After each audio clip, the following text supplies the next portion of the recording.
श्री शुकाचार्य जी मंच पर बैठ करके कथा का वाचन कर रहे हैं और श्री परीक्षित जी महाराज श्रवण कर रहे हैं।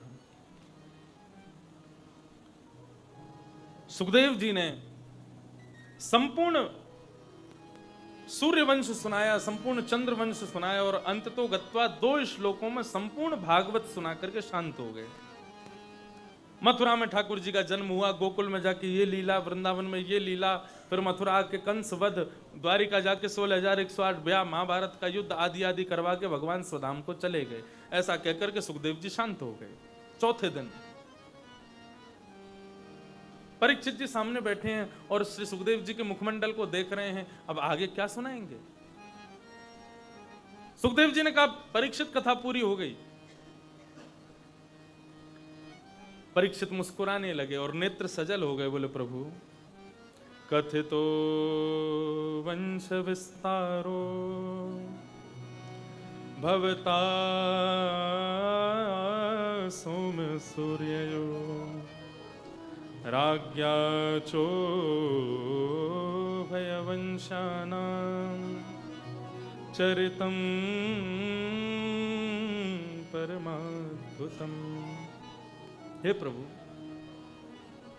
जिस कथा को सुनने के लिए मैं 4 दिन से बैठा हूं, अब आएगी कृष्ण कथा, अब आएगी कृष्ण कथा, अब आएगा कृष्ण चरित्र, वो जब आया तो आपने 2 श्लोकों में सुना दिया।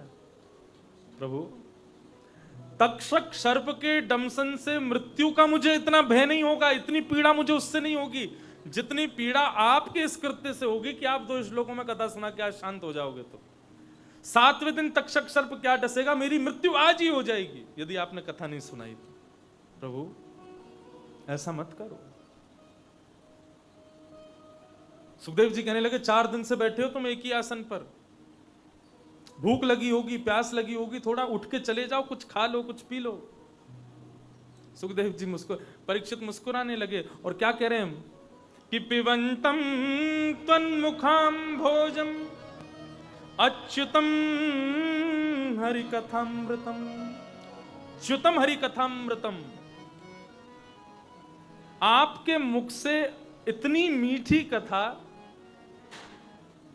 च्युत हो रही है, चुचा रही है, इसको पीने के बाद, इसका सेवन करने के बाद सामान्य वस्तु के सेवन की इच्छा खत्म हो गई है। प्रभु ये रोटी की भूख, ये पानी की प्यास, ये सब मेरी नष्ट हो चुकी है आपसे कथा सुनने के बाद। मेरे लिए जल, मेरे लिए अन्न, मेरे लिए सब कुछ अब ये कथा ही है। मुझे अब कुछ नहीं सुनना, मुझे बस ये सुनाइए।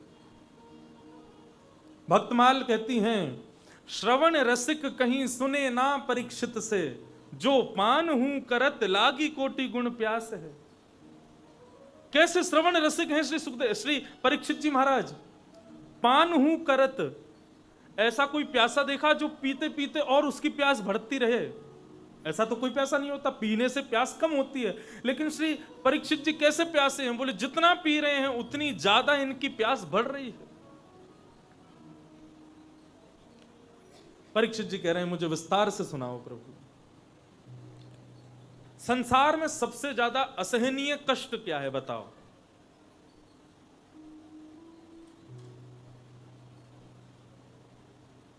वासुदेव जरा कष्टम कष्टम निधन जीवनम, पुत्र शोक महाकष्टम कष्टात् कष्ट करिच्छुधा। दुनिया में सबसे बड़ा कष्ट क्या है? महाभारत युद्ध जब पूर्ण हुआ और जब संजय ने ऐलान किया कि भाई 100 के 100 पुत्र मारे गए आपके, तब गांधारी धृतराष्ट्र के पास जाके कहती है मैं अपनी आंखों की पट्टी खोल करके अपने पुत्र, मरे हुए पुत्रों को देखने जाऊं? धृतराष्ट्र कहते हैं जाओ। 18 दिन से भूखी प्यासी गांधारी अपनी आंखों की पट्टी खोल करके प्रथम बार अपने मरे हुए पुत्रों को वर्षों बाद देखने जा रही है। रणभूमि में जा रही थी, 18 दिन से कुछ खाया नहीं था कि मेरे पुत्र जीत जाएं, मेरे पुत्र विजयी हों, उसका व्रत कर रही थी। जैसे ही रणभूमि में पहुंची तो द्वारिकाधीश वहां पर बेर का वृक्ष बन के खड़े हो गए। अब एक तो गांधारी को भूख लगी, ऊपर से बेर का वृक्ष दिखाई देने लगा, तो गांधारी के मन में इच्छा हुई कि मैं अपने पुत्रों को देख करके रुदन करूंगी और मेरी शक्ति क्षीण होगी, उससे पहले कुछ खा लेती हूं। और बेर जो होता है वो बहुत जल्दी पचता नहीं है, इसीलिए ठाकुर जी का नाम बद्रीनाथ है, बेर को ही बद्री बोलते हैं। वहां पर बेर खा करके भजन कर रहे हैं ठाकुर जी। बेर खाते हैं तो बहुत समय तक भूखा रहा जा सकता है, इसलिए ठाकुर जी कौन बने? बद्रीनाथ। बेर खाते हैं, लक्ष्मी वहां बद्री स्वरूपा है। तो बेर का वृक्ष जैसे ही देखा तो गांधारी व्याकुल हो गई, कैसे खाऊं कैसे खाऊं, ये बेर कैसे खा लूं। तो आसपास कुछ दिखा नहीं तो शवों को पकड़ पकड़ करके लाई, एक के ऊपर एक शव रखती गई, बेर को पकड़ने लगी। जैसे जैसे बेर हाथ में आवे वृक्ष और ऊंचा हो जाए, 100 के 100 पुत्रों के शव रख दिए, उनकी छाती पर खड़ी हो गई। बेर जैसे ही हाथ में पकड़ा, वृक्ष अंतर्ध्यान हो गया, शंख चक्र गदा पद्मधारी द्वारिकाधीश प्रकट हो गए। गांधारी जी क्या कर रही हो आप? बोले मैं अपने मरे हुए पुत्रों से मिलने आई हूं, बहुत भूखी थी तो सोचा थोड़े बेर खा लूं। अच्छा मिलनी अपने पुत्रों से? बोले नहीं, मिली नहीं अभी। तो कहां जाओगी मिलने के लिए? चलो आपकी थोड़ी सहजता कर देते हैं, नीचे नजर करके देखो। नीचे नजर करके देखा तो 100 पुत्रों की टीले पर ही, उनकी छाती पर ही गांधारी खड़ी थी उस बेर को तोड़ने के लिए। तब गांधारी कहती है दुनिया में सबसे बड़ा कष्ट क्या है कन्हैया? आज मुझे पता चल गया। क्या है बुआ? बोले वासुदेव जरा कष्टम। सबसे पहला कष्ट क्या है? बोले बुढ़ापा, जरा। लेकिन कष्टम निर्धन जीवनम, उससे भी बड़ा कष्ट क्या है? बुढ़ापे के साथ साथ निर्धनता। लेकिन महाकष्ट क्या है? बोले पुत्र शोक, महाकष्टम। बुढ़ापा, निर्धनता और उसमें भी जवान पुत्रों की मृत्यु, ये महाकष्ट है। लेकिन अतिशय कष्ट क्या है? महाकष्ट से भी बड़ा कष्ट क्या है? बोले भूख लगना और भोजन का ना मिलना। कष्टात कष्ट करित क्षुधा। आज मैंने ये पा लिया, जान लिया। पुत्र शोक से भी बड़ा यदि कोई कष्ट है तो वो भूखे व्यक्ति को जब भोजन नहीं मिलता उसको जो कष्ट होता है ना, वो कष्ट पुत्र शोक से भी बड़ा कष्ट है। आज मैंने ये पता कर लिया। तो कहने का अभिप्राय यहां पर परीक्षित जी महाराज उस महाकष्ट, महान महान कष्ट को भी जीत रहे हैं। किसके लिए? कृष्ण कथा सुनने के लिए। जब ऐसी कृष्ण कथा सुनने की ललक होती है ना, तब चौथे दिन जाकर के कृष्ण जन्म में प्रवेश होता है। जो कथा में बैठे बैठे भी केवल घड़ी देखते रहते हैं कि अब कितना समय हो गया, भोजन कब मिलेगा, प्रसाद कब मिलेगा, रोटी खाने कब जाएंगे हम, ऐसे लोगों को कृष्ण कथा में कभी प्रवेश मिल ही नहीं सकता। समय का भी भान ना लगे, समय का भी पता ना लगे, ठाकुर जी कब 6 बज गए ये पता भी ना चले, तो समझो कि आप वास्तव में कथा सुन रहे हो। ऐसी ललक जब जगती है तब ठाकुर जी प्राप्त होते हैं। सुखदेव जी के, परीक्षित के इस मन को, भाव को सुनकर के सुखदेव जी अत्यंत प्रसन्न हुए और कहने लगे अब मैं तुमको कृष्ण कथा सुनाऊंगा। मैं तो बस परीक्षा ले रहा था, देखूं तो सही तुम कितने उत्सुक हो सुनने के। कि वसुदेव गृहे साक्षात भगवान पुरुष पर जनिष्यते तत्प्रियार्थम संभवन्तु सुरस्त्रिय। पृथ्वी जब अत्यंत कष्ट में हो गई तब पृथ्वी रुदन करती हुई ब्रह्मा के पास गई और ब्रह्मा से जाकर के कहने लगी, हे ब्रह्मा, आप कंस आदि दुष्टों का निर्माण मत किया करो। ब्रह्मा ने कहा, देखो देवी, हम तो संसार में केवल जीव बनाते हैं, अब दुष्ट बनना अच्छा बनना ये उसके अपने हाथ में होता है, इसमें हम कुछ नहीं कर सकते। मैंने रावण को पुलस्त्य ऋषि के खानदान में भेजा, एक ब्राह्मण कुल में भेजा, फिर भी राक्षस बन गया, इसमें मेरा क्या अपराध है? यदि आप इनको मरवाना चाहती हो तो शंकर जी के पास जाओ। शिव के पास जब गई तो शंकर जी बोले, देवी देखो, हम तो प्रलय ला देंगे, सज्जन भी मरेंगे, दुर्जन भी मरेंगे। अगर तुम केवल दुर्जनों को मरवाना चाहती हो तो नारायण के पास जाओ। तब पृथ्वी नारायण के पास गई, जाकर के प्रार्थना की और भगवान ने आकाशवाणी करते हुए कहा, साक्षात भगवान प्रकट होने जा रहे हैं। किसके घर में? बोले वसुदेव ग्रहे साक्षात भगवान पुरुष पर। वसुदेव जी के घर में साक्षात हमारा अवतरण होगा, जाकर के सब तैयारियां शुरू करो। सब देवता ब्रजमंडल में विविध विविध रूप धारण करके पहुंच गए। कोई वृक्ष बना, कोई गाय बना, कोई बछड़ा बना, कोई बछिया बना, कोई कुछ बना, कोई कुछ बना। भगवान शिव नंदगांव के पर्वत बन गए, ब्रह्मा जी बरसाना पर्वत बन गए और नारायण साक्षात गोवर्धन पर्वत बन गए। सब पहुंच गए वृंदावन में, ब्रजमंडल में। सूरसेन मंडल के राजा हैं, राजा सूरसेन। सूरसेन के पुत्र का नाम है वसुदेव। और मथुरा मंडल के राजा हैं उग्रसेन। उग्रसेन के भाई का नाम है देवक। देवक की बेटी है देवकी। और उग्रसेन के बेटे का नाम कंस।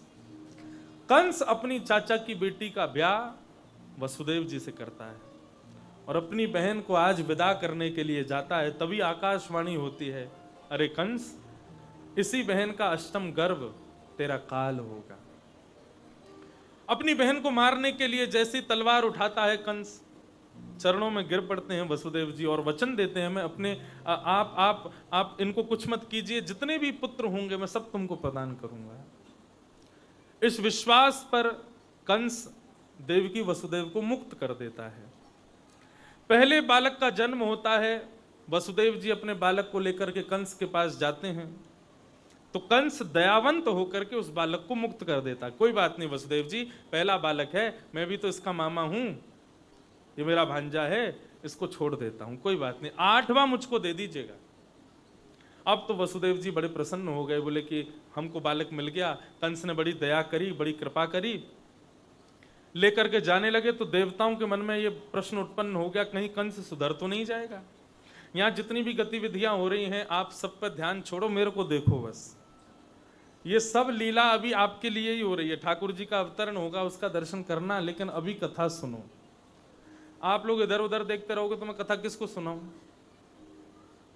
मैं भी इधर उधर देख के कथा करूं तो कैसा लगेगा? इसलिए सब इधर ही देखो, प्रेम से कथा सुनो। तो कंस ने पहले बालक को मुक्त कर दिया। देवताओं को लगा कहीं कंस सुधर ना जाए, कहीं ये सुधर गया तो भगवान अपना आना कैंसिल कर देंगे। नारद जी से कहा जाकर के कंस की मति को भ्रमित करो। नारद जी गए, कंस से जाकर के कहने लगे, अरे कंस, तूने उस बालक को मुक्त क्यों कर दिया? बोले, अरे पहला बालक है मेरी बहन का, मैंने छोड़ दिया। 6-7 बालकों से तो मुझे कोई कष्ट नहीं है ना, 8वां मार दूंगा। नारद जी बोले, नहीं नहीं कंस, पहले से 8वां कोई भी तुम्हारा वध कर सकता है, किसी को भी मत छोड़ो।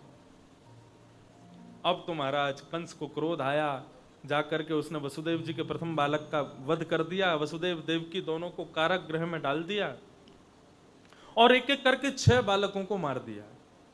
7वें बालक के रूप में श्री बलराम जी महाराज का अवतरण होने जा रहा था। भगवान ने योग माया का आश्रय लेकर कहा कि आप इनका स्थानांतरण कर दीजिए, क्योंकि यदि बलराम जी का जन्म हुआ, कंस मारने आया तो बलराम जी वही कर देंगे जो मुझे करना है, कंस को यही मार देंगे। शेषनाग हैं, भयंकर क्रोधी हैं, इसलिए कंस से ये मिलें उससे पहले ही इनको रोहिणी जी के गर्भ में भेज दो। अगर आपने ऐसा किया तो कलयुग में आपकी बड़ी पूजा होगी। योग माया ने यह कार्य कर दिया। कंस को समाचार मिला, 7वां बालक गर्भ में ही नष्ट हो गया। 7वें बालक के रूप में श्री बलराम जी का जन्म हुआ। कहां? गोकुल में, रोहिणी के गर्भ से। अब 8वां बालक आ रहा है। कंस ने डबल डबल ताले लगा दिए, डबल डबल सैनिक बैठा दिए। 8वां कहीं निकल के ना भाग जाए, मेरा शत्रु है। हमारे पूज्य नाना जी बताते थे कि भगवान ने अपने 6 भाइयों की रक्षा क्यों नहीं की। देवकी के 6 भाई और हुए, 6 पुत्र और हुए, ठाकुर जी ने उनकी रक्षा क्यों नहीं की? ये तो कितना बड़ा एक भक्तों के लिए एक दुखद समाचार होगा कि भगवान अपने स्वयं के बड़े भाइयों की रक्षा नहीं कर पाए, हमारी क्या रक्षा करेंगे? हमारे पूज्य नाना जी इसके विषय में बड़ा सुंदर उत्तर देते थे। हमारे पूज्य नाना जी पुष्टि मार्गीय थे और वे इतना सुंदर उत्तर देते थे। वे कहते थे, लाला, ये जो 6 बालक भय ना देवकी के, इनको कंस ने ना मारो। तो मैंने कि नाना जी तो फिर ये कैसे मरे? बोले ये खुद ही मर गए। मैंने कि क्यों, खुद ही क्यों मर गए? इनके लिए तो सौभाग्य की बात थी कि हम ठाकुर जी के बड़े भाई बन के जा रहे हैं। बोले लाला देख बात को समझ, जैसे ही इन बालकन को जन्म भयो और देवकी मैया इन बालकन को अपनो पयोधर पिवावे के काजे जैसे ही अपने स्तन के पास लाती, तो ये बालक मन में विचार करते हम देवकी के पुत्र हैं, हमारे बाद ठाकुर जी जन्म लेंगे और वे देवकी माता के पयोधर से दुग्धपान करेंगे। यदि हमने आज पयोधर का पान करके इसको उच्छिष्ट कर दिया, इसको झूठा कर दिया, तो हमारा झूठा दूध ठाकुर जी पिएंगे, हमको कितना बड़ा पाप लगेगा। तो इसलिए वे बालक सोचते थे कि देवकी हमारी बात समझेगी नहीं, हम छोटे बालक हैं, अगर हम मुंह बंद करेंगे तो जबरदस्ती पिला देगी, छोटा बालक है। इसलिए उन बालकों ने हमसे कहीं भगवत अपराध ना हो जाए, इसलिए अपने प्राणों का स्वतः ही परित्याग कर दिया, स्वयं ही त्याग कर दिया। भागवत में वर्णन आता है जब भगवान द्वारिकाधीश बन गए और एक दिन यशोदा मैया से मिले, एक दिन देवकी मैया को जब पता चला कि मेरे पुत्र साक्षात भगवान हैं, तो देवकी के कहने पर भगवान ने 6 बालकों को पुनः जीवित किया और तब देवकी ने उन बालकों को अपने पयोधर का पान करवाया, जब ठाकुर जी का प्रसाद बन गया। ऐसा भाव हमारे पूज्य नाना जी बताते थे। नहीं तो कंस इतना ज्यादा भी क्रूर तो नहीं हो पाएगा, 6 बालकों को मार देगा। भागवत में तो ऐसा ही वर्णन है कि मारा, लेकिन संत जनों का भाव है कि वे स्वयं ही पधार गए। 8वें बालक के रूप में भगवान आ रहे हैं। आजकल देवकी बहुत सुंदर लग रही हैं क्योंकि गर्भ में ठाकुर जी पधारे। अष्टमी तिथि, भादों का महीना, धीमी धीमी जलधारा गिर रही है और रात्रि के जैसे ही 12 बजे सब सो रहे हैं। मथुरा में सैनिक सोए हैं, कंस सोए हैं, सेनापति सोए हैं, पूरी नगरी सोई है, सब ब्रजवासी सो रहे हैं। केवल कारागृह में देवकी वसुदेव बैठ करके भजन कर रहे हैं ठाकुर जी का। तभी ठीक 12 बजे अर्धरात्रि को ही एक दिव्य प्रकाश प्रकट हुआ। देवकी के गर्भ से परम परब्रह्म परमात्मा परम परिपूर्ण नारायण का प्रादुर्भाव हुआ।